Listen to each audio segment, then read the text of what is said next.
Chapter 5, Out of Bounds at All Times and No Exceptions. Now, we've heard that a couple of times in the book already. He refers to his father's office as out of bounds at all times and no exceptions a good bit in the book. So I'm assuming that has to do with this chapter, but we'll see. There was only one thing for it, and that was to speak to Father. Father hadn't left Berlin in the car with him that morning. Instead, he had left a few days earlier, on the night of the day that Bruno had come home to find Maria going through his things. Even the things he'd hidden at the back that belonged to him and were nobody else's business. In the days following, Mother, Gretel, Maria, Cook, Lars, and Bruno had spent all their time boxing up their belongings and loading them into a big truck to be brought to their new home at Outwith. It was on the final morning, when the house looked empty and not like their real home at all, that the very last things they owned were put into suitcases, and an official car with red and black flags on the front had stopped at their door to take them away.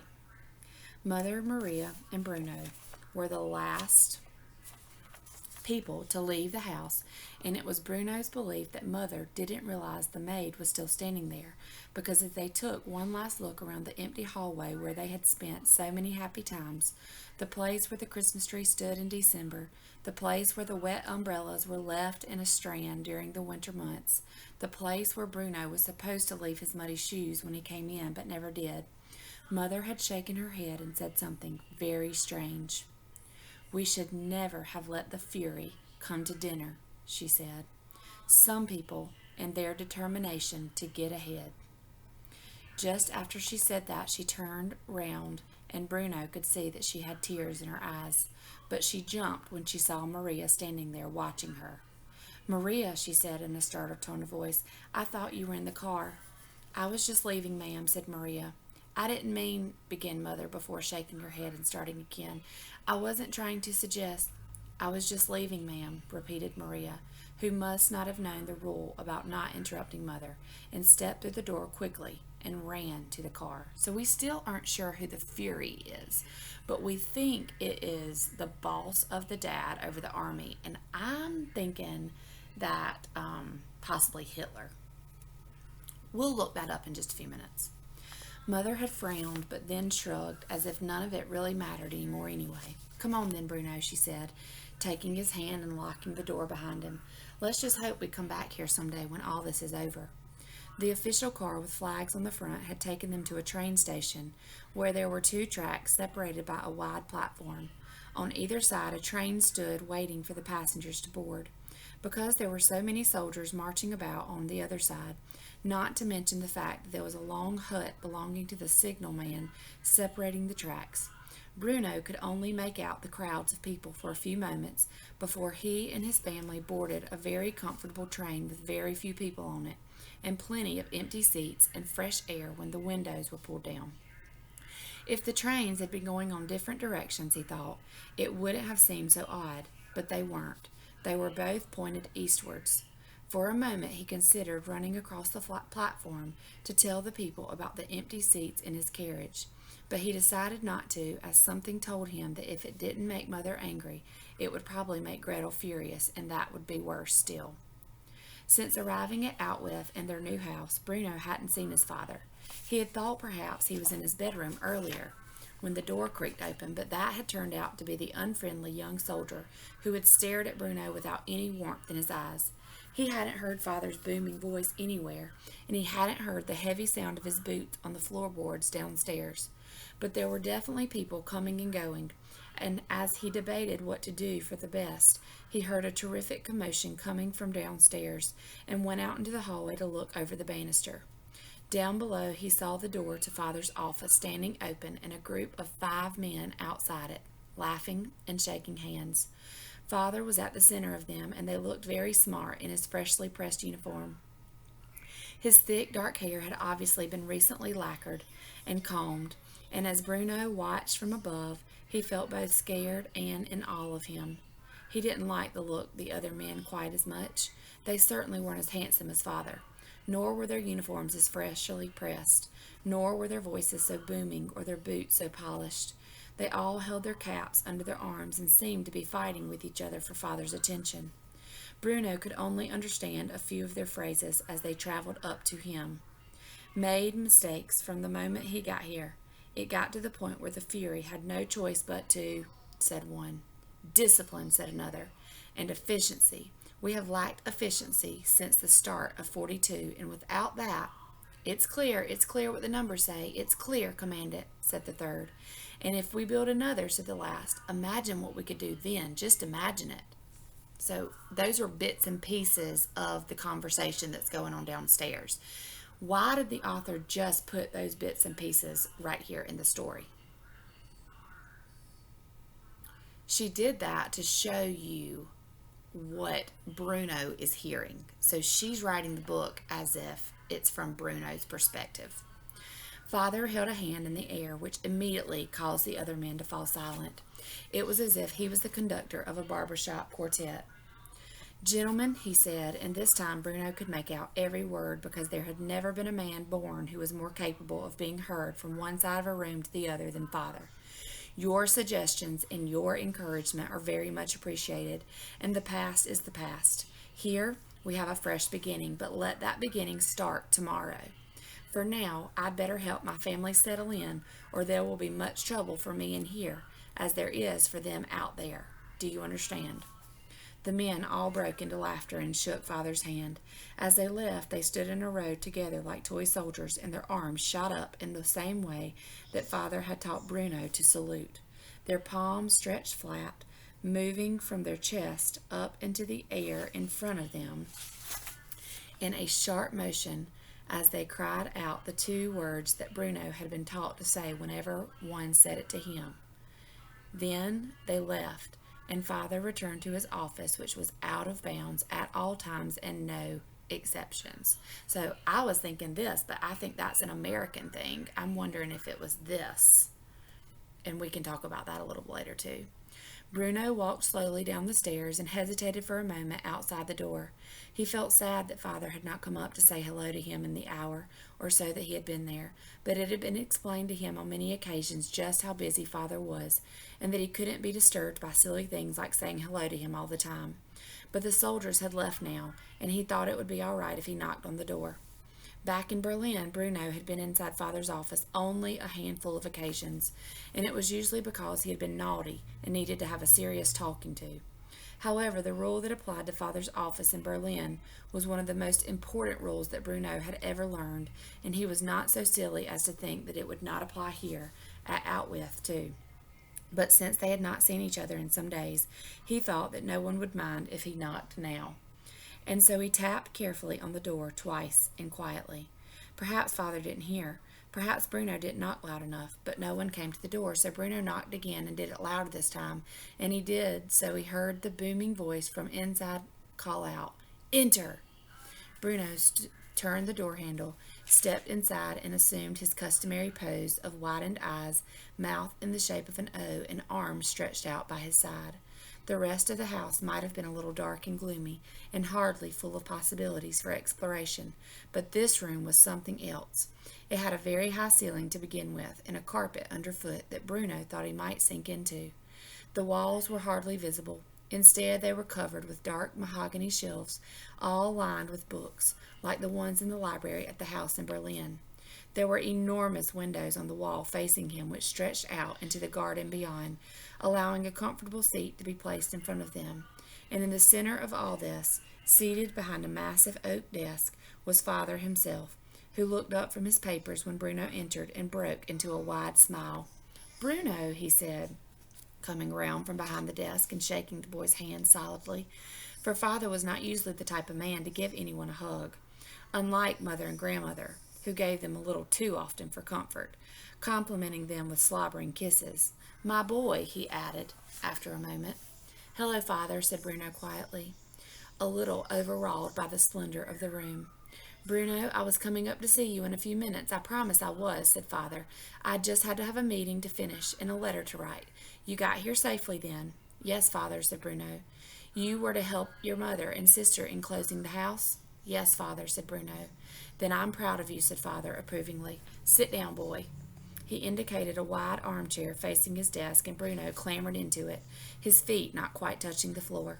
While father returned to his seat behind the desk and stared at him, they didn't say anything to each other for a moment, and then finally father broke the silence. "So," he asked, "what do you think?"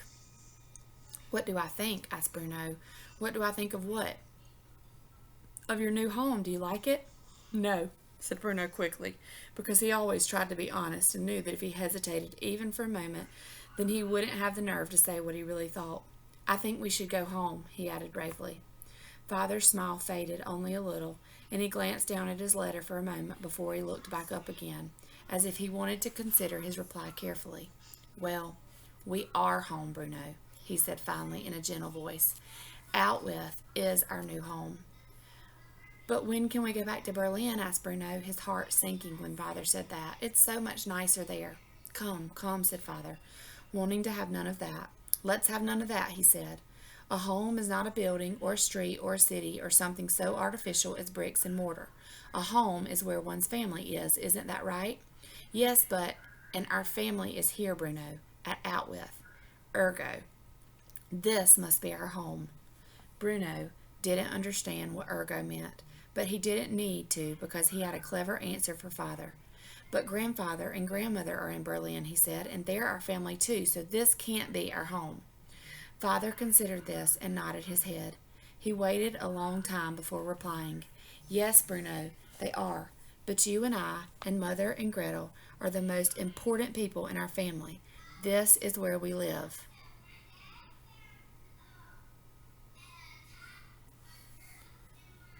"At Outwith. Now, don't look so unhappy about it," because Bruno was looking distinctively unhappy about it.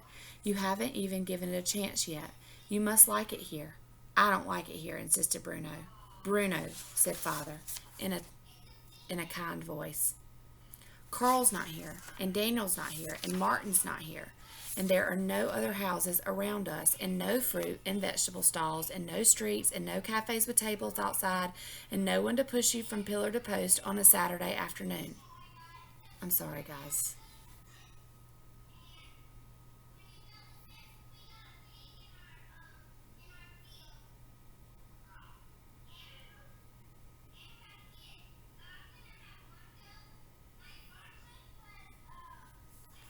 "Bruno, sometimes there are things we need to do in life that we don't have a choice in," said father.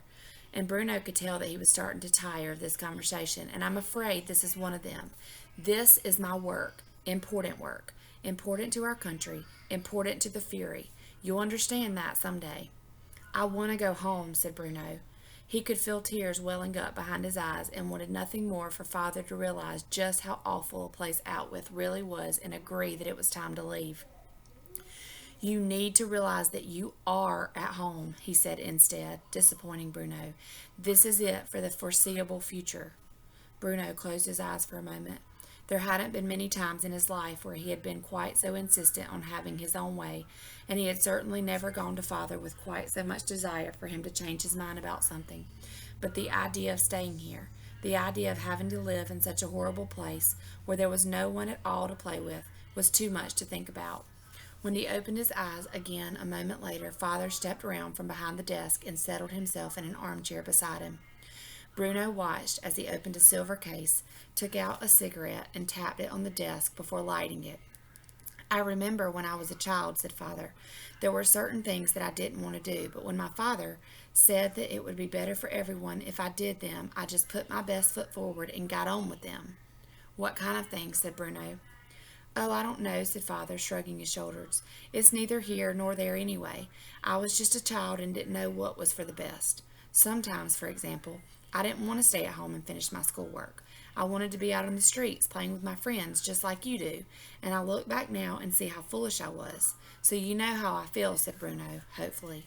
"Yes, but I also knew that my father, your grandfather, knew what was best for me, and that I was always happiest when I just accepted that. Do you think that I would have made such a success of my life if I hadn't learned when to argue and when to keep my mouth shut and follow orders? Well, Bruno, do you?" Bruno looked around. His gaze landed on the window in the corner of the room.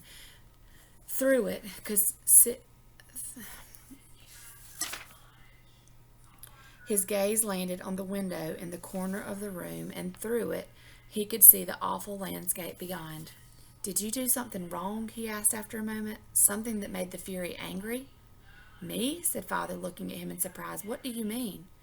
Did you do something bad in work?